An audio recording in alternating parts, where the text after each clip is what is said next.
Good morning friends. देखते हैं BA first year economics.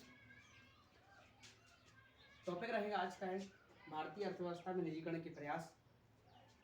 मेरी जो भारतीय अर्थव्यवस्था है उसमें जिसको इंग्लिश में बोलते हैं निजीकरण को प्राइवेटेशन, तो प्राइवेटेशन का मेरे भारत की जो अर्थव्यवस्था है उसमें क्या प्रयास रहे हैं आगे को उसको बढ़ाने के लिए। इस टॉपिक को अपन देखेंगे, कवर करेंगे इसे।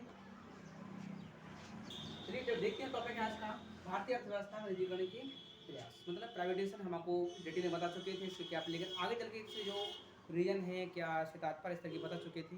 आज है अपने प्रयास, क्या क्या प्रयास निजीकरण करता है, हमारे भारत देश में कहाँ कहाँ तक लागू हो गया है, किन किन क्षेत्रों में इसको पूरी तरीके दरवाजे खोल दिए गए हैं। तो इस टॉपिक को अपन देखेंगे। चलिए देखते हैं। पहला टॉपिक है अपन का है सार्वजनिक क्षेत्र का संकुचन। सार्वजनिक क्षेत्र मतलब कि जो पूरा वाइड एरिया है सार्वजनिक क्षेत्र है, तो इस क्षेत्र का संकुचन मतलब कि हम एक छोटे से क्षेत्र में कैसे करें, कन्वर्ट करें। मतलब कि कोई योजना निकलती है तो उसको सरकार मन तक नहीं पहुंचा पाती है, लेकिन प्राइवेटेशन के जरिए उस चीज़ को एक एक कद तक पहुंचाया जा सकता है और हम ठेका दे दें उसके करने के लिए। तो क्या बनता है सार्वजनिक क्षेत्र का संकुचन। इसी प्रकार से नगर पालिका इस तरीके से होते हैं, तो इन सब की नगर पालिका हैं और कार्यालय इस तरीके से, तो उनमें क्या करता है प्राइवेटेशन कर देते हैं। तो क्या होता है वो घर व्यक्ति के पास जाकर के हर प्रकार का टैक्स और उनकी सुविधा दे सकता है। जरूरी क्या है अपन का है सार्वजनिक क्षेत्र का संकुचन किस लिए होता है, निजीकरण प्राइवेटेशन के जरिए होता है। ठीक है, आगे दूसरा है औद्योगिक लाइसेंसिंग की समाप्ति। औद्योगिक मतलब कि प्रयास किया गया निजीकरण का कि औद्योगिक लाइसेंस की समाप्ति। मतलब जिस प्रकार से जो कंपनियां खोली जाती हैं उन कंपनियों के क्या होते हैं लाइसेंस होते हैं। उन लाइसेंसों को क्या करते हैं कि हमने अनुमति दी है कि आप इस तरह की कंपनी खोल सकते हो या नहीं खोल सकते, तो इन लाइसेंसों की जो अनुमति दी गई है वो क्या हो गई है अब समाप्त हो चुकी है। निजीकरण में क्या होगा सबके लिए दरवाजे खोल दिए गए हैं कि आप कंपनी बना सकते हो। या क्या करते थे पहले एक लाइसेंस बनाना पड़ता था जिसमें कंपनी चलाया जा सकता था, लेकिन बाकी सभी कंपनियों को बंद कर दिया। केवल 5 प्रकार की कंपनियों का कर दिया है लाइसेंस की क्या कर दी गई है अनुमति दे दी गई है, जैसे कि तंबाकू, शराब, सिगरेट वगैरह से जो कंपनी बनाई जाती हैं इन सब ऐसी कंपनियों को क्या कर दिया गया है लाइसेंस दे दिया गया है 5-6 कंपनियां, और बाकी कंपनियों को क्या कर दिया है समाप्ति की ओर ला दिया है। शराब इस तरीके से मतलब जो जहाँ सरकार के लिए आय होती है, इन आय ज़्यादा आय होती है उसी से उनको क्या कर दिया खोल दिया गया है, बाकी सभी के लिए बंद कर दिया गया है। तो लेकिन औद्योगिक लाइसेंसिंग की समाप्ति उनको समाप्त कर दिया पूरी तरीके से, फिर 5-6 कंपनियों को ही लाइसेंस अपन लोगों ने दिया है प्राइवेटाइजेशन। आगे आते हैं नंबर 3 है निजी क्षेत्र की सहभागिता। निजी क्षेत्र की सहभागिता मतलब कि निजीकरण जैसे हम किया है, जो निजी क्षेत्र है उनमें क्या कर दिया सहभाग कर, मतलब उसमें और सहायता के साथ साथ उनमें भागीदारिता निभाई है, ताकि लोगों के लिए किसी प्रकार की दिक्कत हो रही है तो उस दिक्कत को संभालने के लिए हमने क्या कर दिया है लोगों के लिए कुछ हेल्प का जरिया अपनाया। कोई किसी की प्राइवेट कंपनी चल रही है लॉस में जा रही है तो हम क्या करते हैं निजीकरण वाले लोग बाग उसको हेल्प करेंगे कि आप क्यों आगे की ओर बढ़ो, पीछे की ओर ना हटे करना।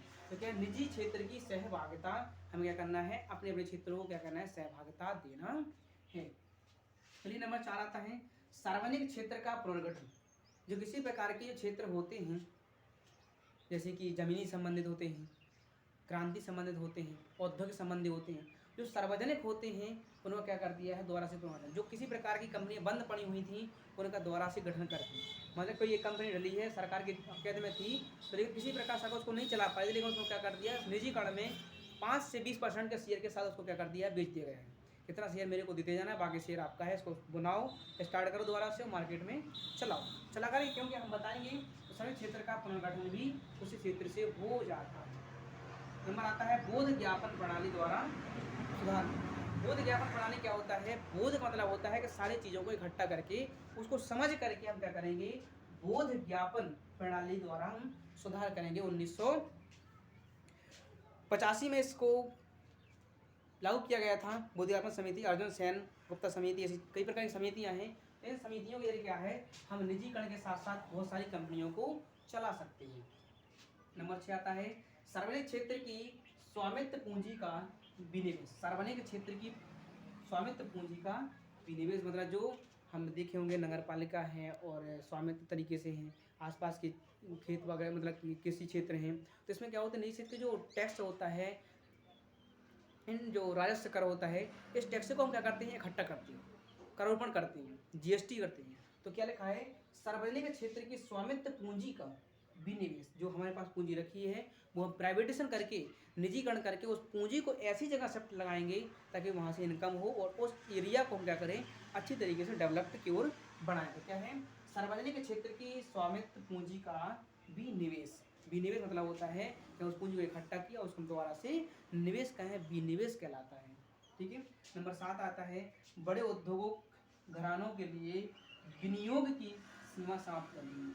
बड़े औद्योगिक घरानों के लिए विनियोग की सीमा समाप्त कर दी गई है। मतलब किसी प्रकार का जो उनको पैसा इकट्ठा करते हैं और पैसा अपनी कंपनी में लगाते हैं, उस जो बड़े बड़े औद्योगिक करोड़पति अरबपति घराने हैं उनके लिए सारे रास्ते खोल दिए गए हैं कि आप कंपनियां खोल सकते हैं, बना सकते हैं, निजीकरण को बढ़ावा देकर के डेवलप की ओर बढ़ सकती है। तो बड़े बड़े उद्योगों को घराने के लिए विनियोग की समय सीमा समाप्ति कर दी गई है।